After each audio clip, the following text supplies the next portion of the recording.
บ่มีได้หิยาให้งานยาวเลย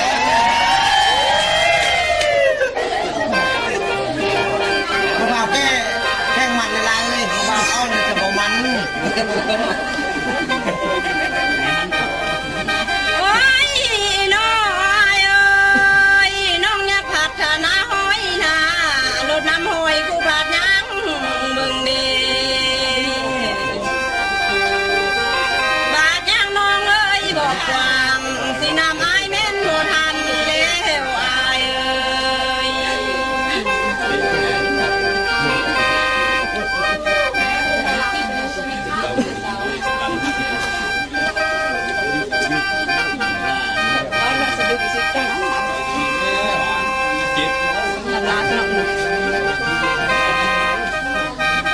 โอ้ยน้อยเอ้ยความลำมืดเท่านี้อายเอ้ยสาวนางลำขอลาคนในเนื้อใช่หรอวะออกจากไปจากคุกหรอวะมาแล้วแน่โอ้ยพรเอ้ยส่งให้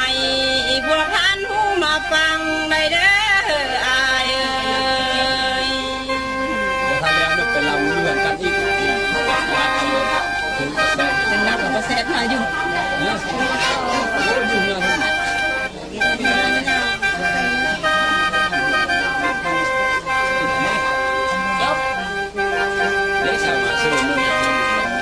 โอ้ย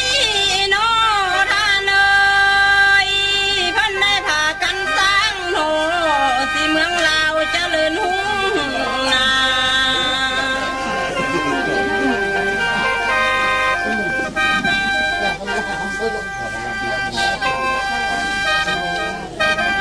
ทางรถก็เล่นได้สิไฟฟ้ากระจายน้อท่านเอ้ย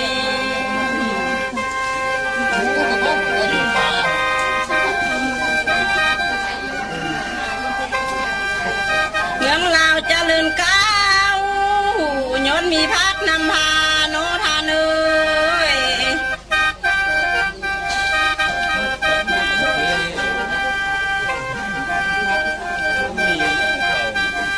ประชาชนเฮาเอ้ยมีจิตใจเข้มแข็งสิเมืองลาวเจริญก้า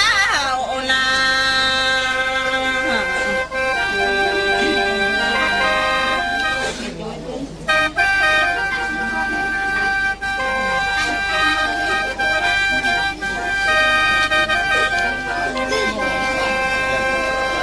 โอ้ยน้อท่านเอ้ยเพิ่นได้เป็นทหารนี่เพิ่นได้ไปตีตานสิพุ่งมานอยู่ในป่าโน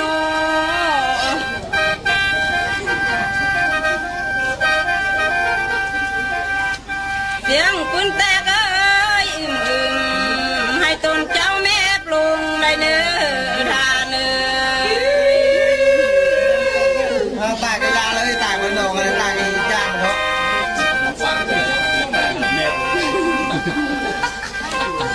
โอ้ยน้อยเอ้ยเป็นทหารนี่สิถูกยักษ์ละลายได้เนื้อ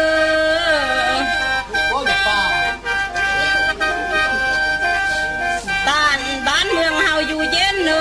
ย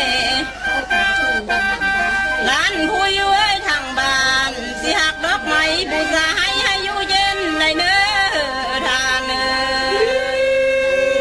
นี่ถึงไรวิ่งแหละมูมันร่วมพุ่มอยู่ดาวจ่าอยู่ได้มีกูมีกินกันเนาะเป็นทหารนี่พ้นตกสายนอนทำโหอายเอ้ยสิพ้นทำอายนอนป้าโน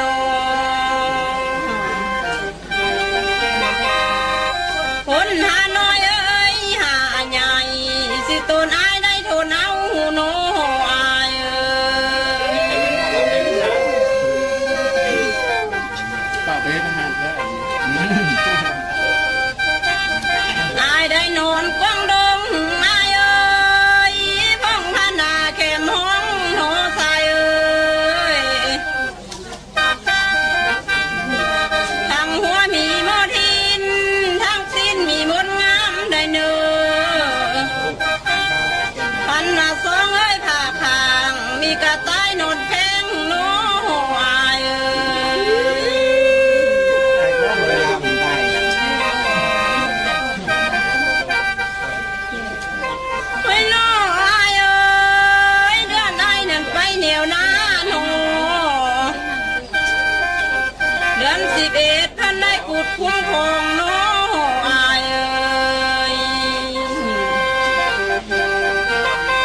เดือน12อายเอ้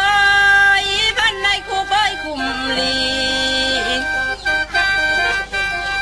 มากแต่อายเอ้ยสอนเก่าสิตีเขาอย่าได้ถอยได้เน้ออายเอ้ย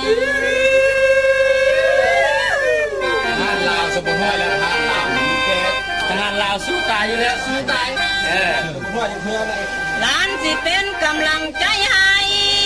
ได้เนื้อที่ความดีครูทูยังอายเอ้ย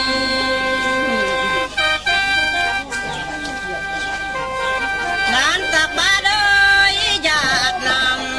ำให้ไปกวงกุ้ง